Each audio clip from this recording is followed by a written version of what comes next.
Hello, everybody. Coach Ryan here. And if you are finding yourself stuck in the same pattern that you were in 2015, 2014, 20, excuse me, not 15, sorry, 2025, 2024, 2023, 2015, 2005, 1995. I don't know my full age demographic here, but if you've been stuck in the same pattern for your health, your fitness, your wellness for the last number of years, then you want to stick around for today's Monday Lunch Live.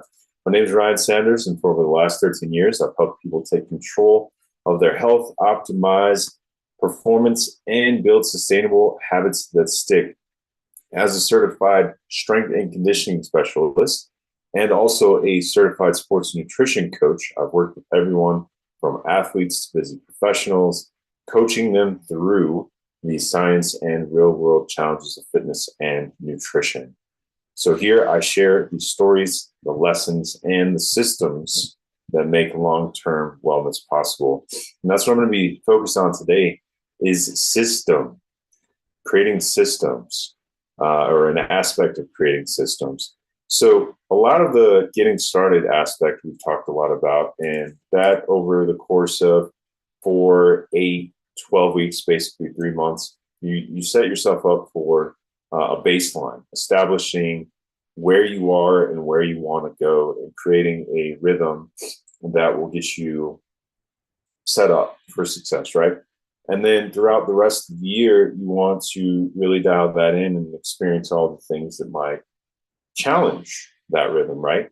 Vacations, anniversaries, birthdays, travel plans, busy work hours, all the different things, right? Unexpected expenses, all the things that can take us away from having our ideal schedule, our ideal setup, right? Where we are able to keep ourselves in a consistent form pattern, right?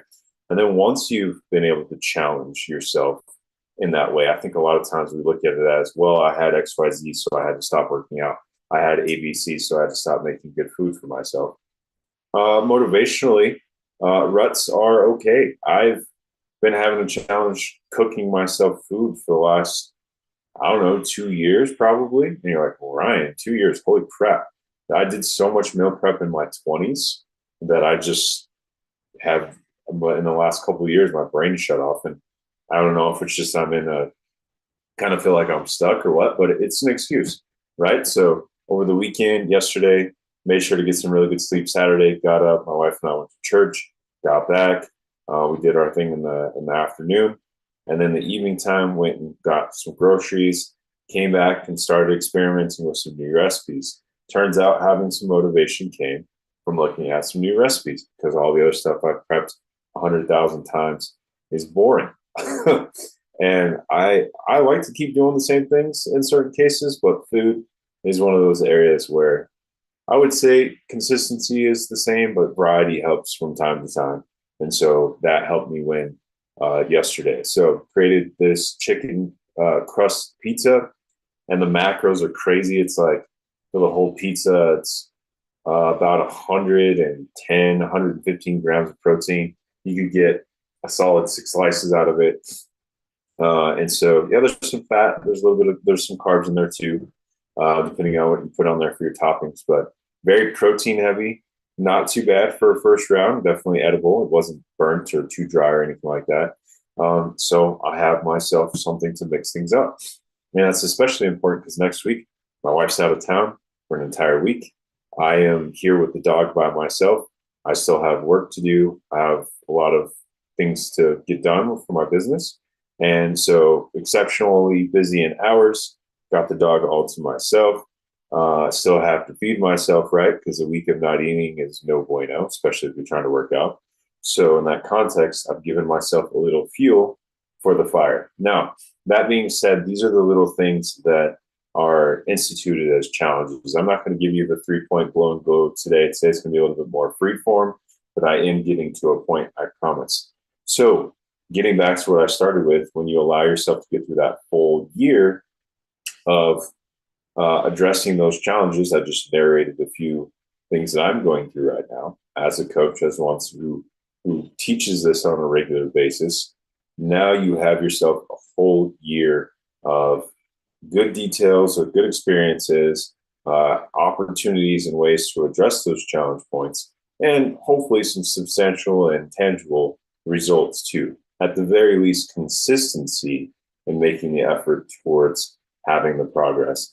Now, that being said, my whole point for today's message and the name of our live is how to create a successful annual rhythm.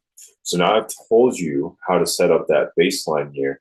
How do you continue to do it? Well, first and foremost, you've identified what you want to do as far as your goals at this point. You've identified potential pain points and tendencies, as well as particular hurdles or obstacles, we'll call those life, coming your way.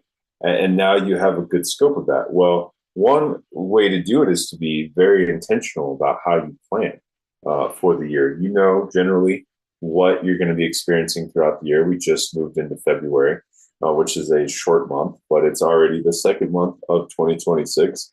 So if you haven't gotten started yet, it's definitely not too late. We're still on the front end of the year.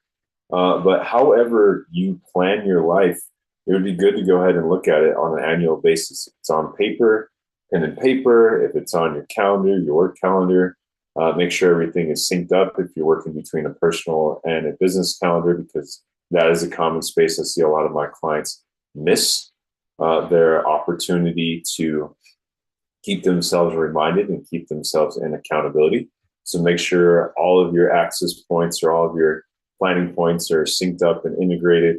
Make sure your spouse and your kids are updated, or anybody else who is in close relationship with you, to let them know this is your plan, this is what you've committed to yourself, and this is what you plan to do. They are not going to be neglected. They're still going to be loved. It's just this is a priority for you in the season, because it's going to help you be a better version of you and help you show up better in those relationships. Now, I'm speaking to you as if this is something that you should do, and I want to make sure that you guys know these are actually things I've talked about in previous Monday Lunch Live. So I'm still in summary mode. I'm not coming to you here telling you how to run your life. I'm telling you this is what is going to assist you with being successful. And then with that being the case, now you've got your annual plan. Your trips are in there. Your key work deliverables and trips are in there. Your kids' recitals and sports and all those things are in there. Roughly, you can always update as you go. Obviously, it's not set in stone, right? But now you can step back and you can look at your annual and go, okay, great. Now, if you're wondering, how's Ryan doing this? Because I'm always about accountability. I found this calendar online, on TikTok specifically, before it went to hell. So unfortunately, not there anymore, but I have my screen here. So let's see if I can drop the screen off real quick, and then I'll bring it back up here. The background and effects, we'll just go ahead and go none for now.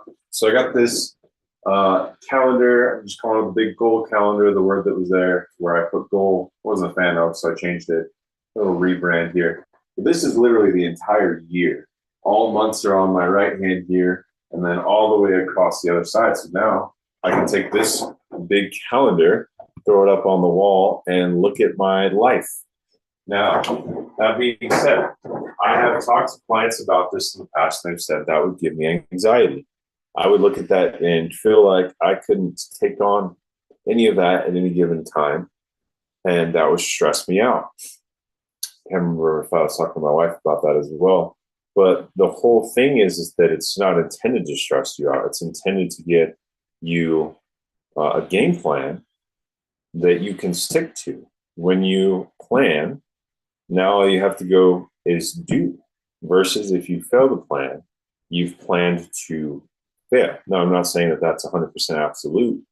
And if it does give you anxiety, you do need to be able to have it out in some way, shape, or fashion. So it's not collecting dust, meaning you're reviewing it, you're looking at it, you're updating it, all those different things. I'm not going to lie that I've had some reservations about this approach. However, there are certain aspects in my life that I am tired of not achieving, of not seeing success in. And so if I continue on, the same path year after year, and I don't make the changes, can I expect anything different? Not really. So something has to change, and this is my approach. Now, again, I'm sharing this with you as my approach for myself. This is personal. This is not a recommendation, but I do want to highlight and emphasize the importance of the idea of what you need to have a successful annual rhythm, because we know all of us know the implications of what not pursuing the habits that are going to keep you well look like.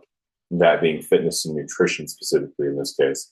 This calendar applies to all aspects of my life, not just the health and fitness aspects, more so business, I would say, than anything. But that being said, with that, those outcomes and the risk of experiencing adverse or poor health outcomes begins to drop on average, okay, versus the high risk of having to be put into the healthcare, or as we like to refer here at this channel, the sick care system, where you go only when you're sick. Of course, if you have a broken bone or something else that's a standard treatment, of course, you're going to go and get the help of healthcare professionals, because that's why they spend all of those years to be successful in treating other people. But when it comes to the leading causes of death, like heart disease, cardiovascular disease, cancer, and the very many forms that are out there, and blood sugar related challenges. So